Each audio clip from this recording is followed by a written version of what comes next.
Hello and welcome in, everybody. This is Toddzilla here with Zilla Fantasy Elite.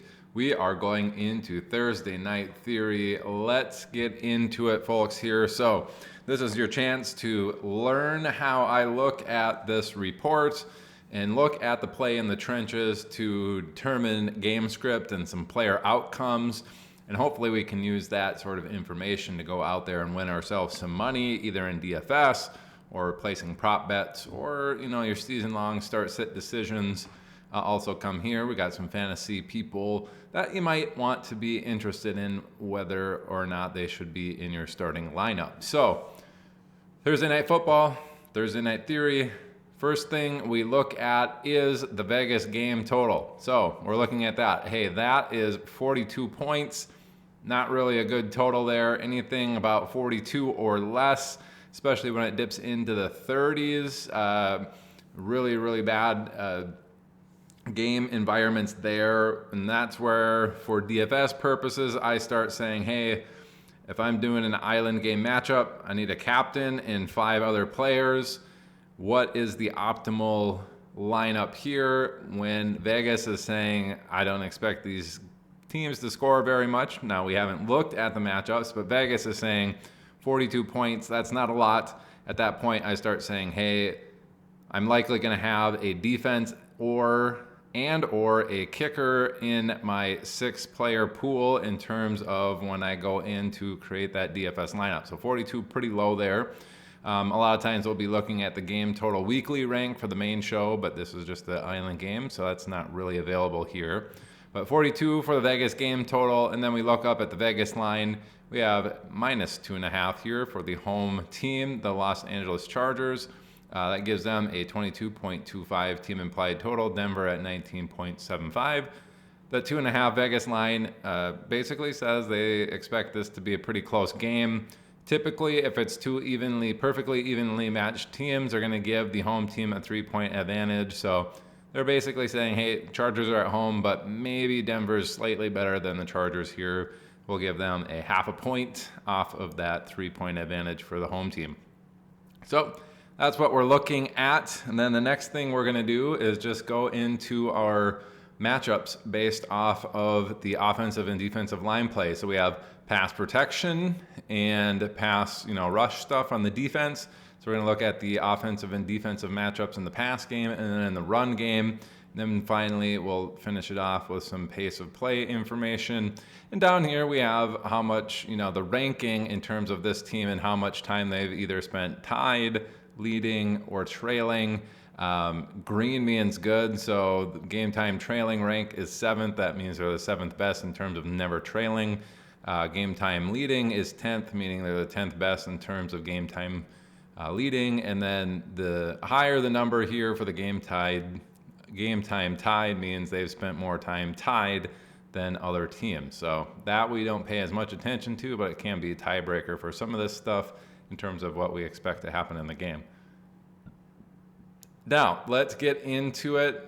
Typically, we're going to be looking at the away team first in their matchup. So we're going to dive right in, blow this up. We're going to look at Denver. They are the away team here. Offensive pass protection versus defensive pass rush. So we're looking at this matchup right here. This is an adjusted sack rate. So it's saying Denver, number 3 in the league. That's green. That green is good. So top 3 in the league in terms of pass protection. That adjusted sack rate is what that is looking at. So they're not taking a lot of sacks. And the adjusted part of the sack rate means if you're getting sacked on 3rd and 15, that's a little bit more expected than if you're getting sacked on 2nd and 3. Big difference there. If you're getting sacked on 2nd and 3, your offensive line might not be very good, or your defensive line is very good, or vice versa in terms of if it's 3rd and 16. If you get a sack in that scenario, hey, the team was looking to get to you. It's not going to ding you as much if you're on offense. You're not going to get as much of a bonus if you're on defense for those types of sacks. So it's an adjusted sack rate based off of down and distance and how many you physically have gotten. Keep in mind, this is not a pressure rate. It is a adjusted sack rate. So Denver at number 3 is very good at not taking sacks. And then the Chargers actually at number 6 in the defensive pass rush. So they're top 6 team here in getting after the quarterback and generating sacks. So that tells me they're pretty good at generating pressure in general. They're getting home and getting sacks. Denver is very good at avoiding them, but typically in this scenario where it's close, a lot of times I'll say, studs eat is one thing I'll say, but in these scenarios where, hey, they're used to being pretty good, they might otherwise be under more pressure than they're perhaps used to. So maybe see a few more rushed throws here from Denver, trying to get the ball out a little bit quicker. We've seen really Cortland Sutton be that main guy in terms of just garnering all of the targets, but a lot of times if the ball is getting out quick, it's going to go to those people that are running the shorter routes. It's going to go to tight ends, running backs, and slot receivers a lot of times. But Cortland Sutton seems to be playing that type of role here for Denver, so I'd expect him to just see an increase in targets, especially when things break down. That's probably who Bo Nix is going to be looking for, is Cortland Sutton. Just keep that in mind. It also means that with Bo Nix being a mobile quarterback, you might see a few more scrambles from him, getting out of the pocket, picking up a few more rushing yards, which is always good if you're placing prop bets on rushing totals. It could be a good day for Bo Nix. I'm not sure what his rushing total will be, but could go over on the rush attempts or the rush yards based off of this info. So not a ton there. It's a pretty even matchup. I would just say Denver is probably going to have to get the ball out a little bit quicker than they're used to, so expect a few more dump-offs, maybe a few more scrambles there from Bo Nix. Otherwise, not having a ton of time. That's not, particularly good for any deep threat only type of wide receivers. So it seems like Troy Franklin is maybe that in this offense. So he's an avoid on my DFS lineups. And then with that being out of the way, we look at the other one. So we're looking at defensive adjusted value over average. So that's what DVOA is. So the offensive pass DVOA. So it's taking into account the defense you played and then the situation you were in for that particular play. So I always give the example, let's say it's 2nd down and 8 and you're choosing a pass play. The game is within 8 points. It's in the second quarter. You're on the opponent's 42-yard line. In those types of scenarios, or ones close to that, the average pass play is maybe 7.5 yards worth of whatever. You gain 12 on your particular play. It's going to say, hey, you were better than the average. That's good. But then it's also going to take that defense into account. So if you're playing the Carolina Panthers and maybe their adjusted is 12, it's going to say, well, you just got the average amount that this terrible defense normally gives in a situation like that. It's going to not be as nice of a thing for that 12-yard gain as if it was happening against the number 1 team in DVOA, which I'm not entirely sure if that's Minnesota's up there in terms of pass DVOA, but let's say it's Minnesota Vikings and you get 12 yards when the average is 8. That's going to look really, really good for your offense, and it's going to adjust. So based off of that DVOA, Denver, when you adjust for the defense and compare it to all the average outcomes, they're 21st, which isn't very good. They're a little bit below average, almost progressing into the bottom 10 teams here in the league. They're at 21st, and the Chargers are at number 7. This is a pretty big gap in favor of the defense. So not only is the defense probably going to get some pressure on the quarterback here, it does look like the offensive pass situation is just going to struggle in general compared to what is a normal play on any given pass play for the situation that they're in. So it's really looking like Denver, they're going to have to get the ball out quick, and they're probably going to struggle in terms of gaining yards. If they're moving the ball, it's probably not with chunk big gains. It's probably dink and dunk. Hey, we gained 5 yards here. Hey, we gained 4 yards here. We got another 4 to get a first down. And it's going to be more of that variety versus, okay, we got 12 here. Next play, we got 8. The next play, we got 17. And we're just driving down the field super easy. That's probably not how that's going to go. In these scenarios, too, with it being kind of inefficient in that regards, start wondering how much offense is truly going to be here in the pass game. So just keep that in mind as we look at the running game and kind of decide how this team may attack the game. So getting into the run side, offensive run blocking versus defensive run stopping, and then we have that DVOA aspect that we look at. So the offensive run blocking portion, defensive run stopping, that's basically trying to take everybody but the running back and the offensive line out of the situation. So it doesn't include any tight end, or excuse me, it doesn't include any like quarterback rush attempts. It's trying to isolate just the offensive line play. So if you have a run play to the running back and it's stopped for negative yards, it basically attributes 120% of that result to the offensive line. If it's a gain of 1 to 5 yards, it's going to say 100% of that result is from the offensive line. A 5 to 10, they get 50% of the credit, and then anything beyond 10 yards is not necessarily attributed to the offensive line type of deal. So that's kind of how that's weighted in terms of, behind the line of scrimmage, 1 to 5 yards, 5 to 10, and 10 plus. Denver, middle of the pack there at number 14. The Chargers, number 26, in stopping the run. So that's actually a pretty big favor, a plus 12 there in Denver's offensive favor. So in my mind, when that's the scenario, they're probably going to gain positive yardage when they do run the ball compared to the Chargers defense here. So that might be an option for them. Obviously, we know the pass game looks like it's going to struggle, but they should gain some positive yards when they do run the ball. The other issue is the offensive run DVOA. They're number 29 on offense for Denver. Chargers middle of the pack at 16. So while the Chargers probably giving up, positive yardage, they might be doing about average in terms of what you would expect a team to give up running the ball, while Denver is actually way below average. They're, bottom 5 team here at number 29. So compared to what the normal situation is, Denver has been really bad against that average. They've just been really good at maybe gaining positive yards, not going backwards type of thing. So again, this is telling me they might struggle in the run department in terms of, hey, it's 3rd and 2. You would expect in that scenario, the average yardage is 3. Maybe they only get 2. They're going positive, which counts the same whether or not it's 1, 2, 3, 4, or 5 in this run blocking category, but maybe they're a little bit below what the average is. So, hey, the average is 5, but you got 2. So it's going to count the same for this run blocking, but it's going to count worse for this DVOA aspect. So the run game probably struggling a little bit, but gaining positive yardage on the times that they do carry it.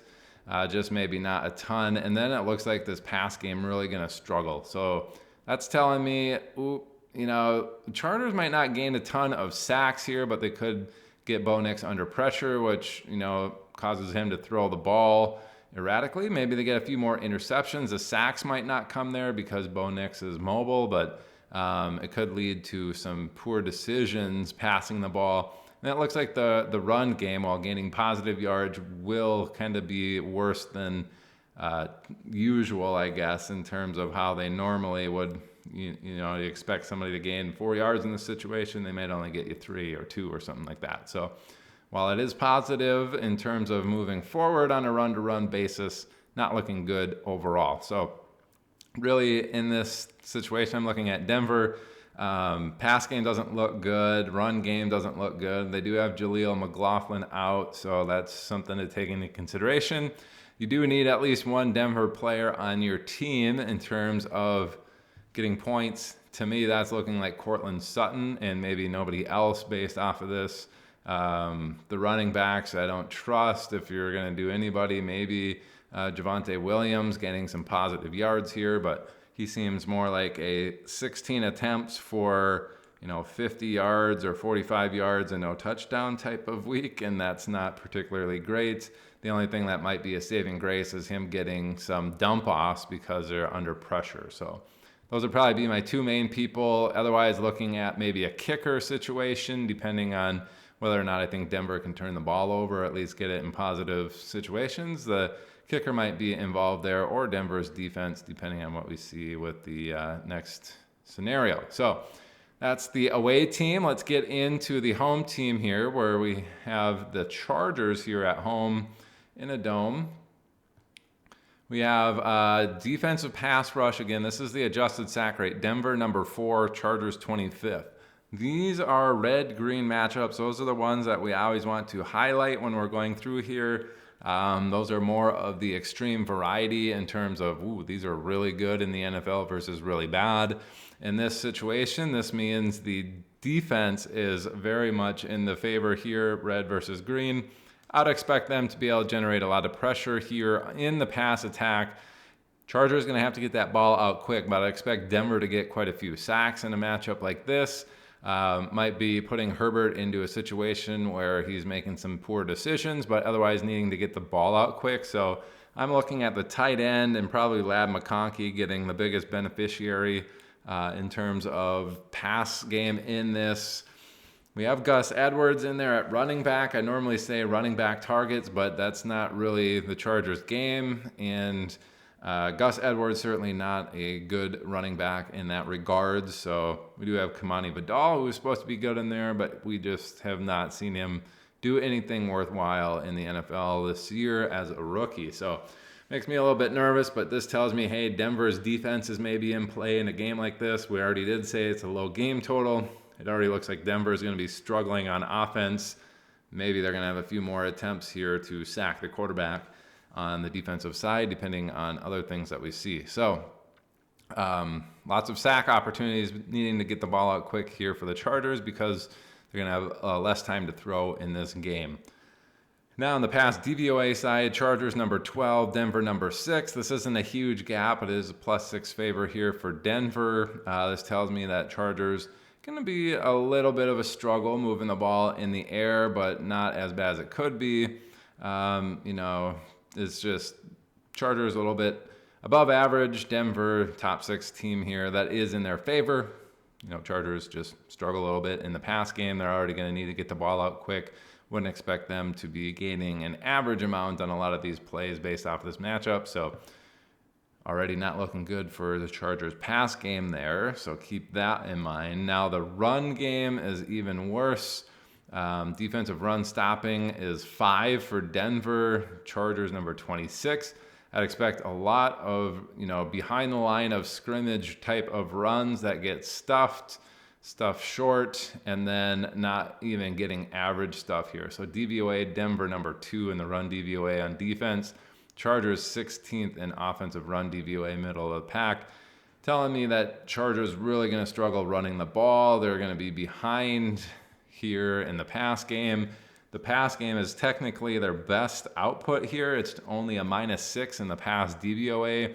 They're just going to have to get the ball out quick. So this is telling me really the only players that I'm going to be interested in are the tight end, which is probably Stone Smart, and getting Ladd McConkey. So based off of what we've seen so far, it looks to me like you might want Ladd McConkey or Cortland Sutton in your captain spot, or maybe one of these kickers or defense teams in your captain spot, and then fill in with more defense and kickers and some of these off plays. It doesn't look like either quarterback's going to necessarily be very good in a matchup like this, not putting up a ton of points, and they're going to be expensive. But if you're putting in some of these kickers and defenses, you might have some spare money to fit one of them in. It doesn't look good for either of them in this particular scenario.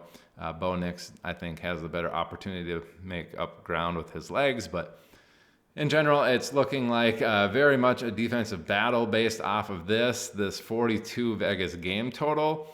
If I was a betting man, I could place the bet. I would say it's going to hit the under on that total. That's not very good. Both of these defenses seem to be very good, and both of the offenses not that great. So looking like a defensive battle. We also have pace of play here. Well, Denver is fast. The Chargers are one of the slowest teams in neutral situations at 30th. And their overall pace of play is 29th.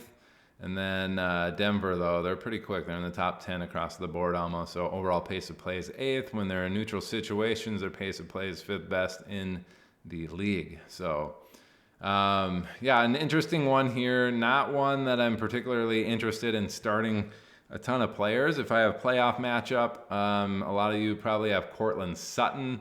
If you have better options, I think I am okay playing them in this particular lineup. I know Sutton was not going very high in drafts, so you're likely going to have at least 2 better wide receivers, if not 3 better wide receivers on your team that you can play instead of him. The Chargers, Ladd McConkey, I think he's going to be okay in a situation like this where they got to get the pass out quickly, but the DVOA isn't as big of a mismatch as the Denver offense there. So kind of a gross game overall. Hopefully you took away how I look at these reports. So when I put them out on Twitter, you can go in and you say, okay, I'm pitting these two numbers on top of each other against each other, these two against each other, these two against each other.